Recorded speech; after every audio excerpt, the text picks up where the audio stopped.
It's a good night because our officer is alive. Certainly this is an incident that started yesterday in the 5th Precinct. There was a family dispute call. We got information that the suspect shot his father, his stepfather. The 5th Precinct began to search vigorously for the suspect unsuccessfully. And sometime after that, there was a carjacking incident. And during that carjacking incident, the suspect fired shots. A non-fatal shooting occurred involving that victim. So going today at about 11 o'clock at 7 Mile in Hayes, we got information that the suspect was at a location at a fast food restaurant. Ultimately, our officers converged on the suspect. Supervisor went in foot pursuit. Suspect faced the officer with a sawed-off shotgun, striking the officer once in his right shoulder. That suspect was quickly taken into custody without incident. The officer was transported here to the local hospital where he's being treated. I had a conversation with him. He's in recovery right now. We do have the weapon and the suspect in custody. Can you identify your officer? I will not.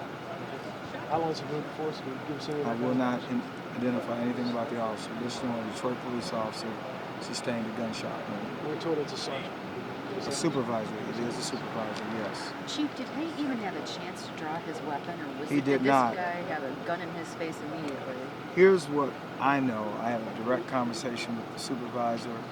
He was in a dark area as he was pursuing the suspect. What he remembered, he was shot, it was dark, and that was it. The officers that were with him took the suspect into custody. The suspect's described as a male black, 21 years old, and that's it at this point. Can you tell us what this moment was like for all of you? I saw firefighters out here. Well, certainly any time an officer is shot, it impacts the Blue family, the DPD family, but it also impacts our community.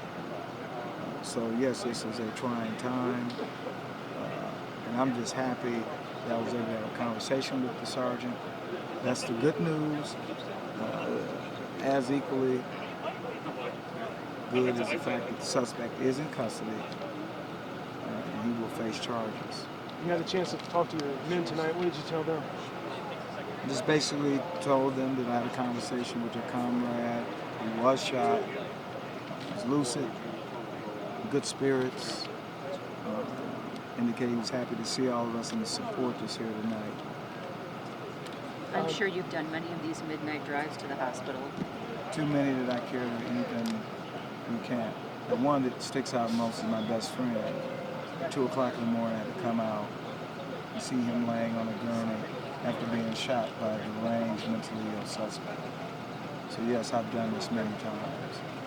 But I'm absolutely ecstatic that this supervisor is lucid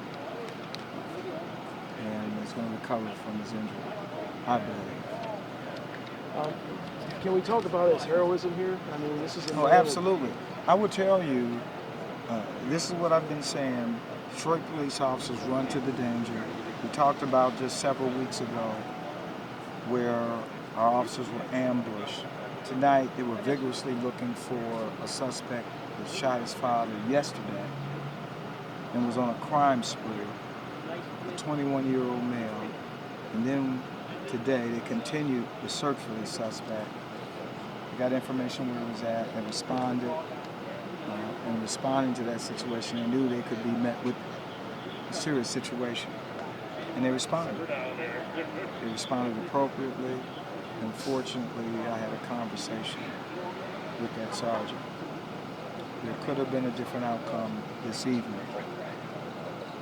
Was he wearing a vest, sir? Did that have anything to do with anything in terms of him being able to... I'm not going to go into...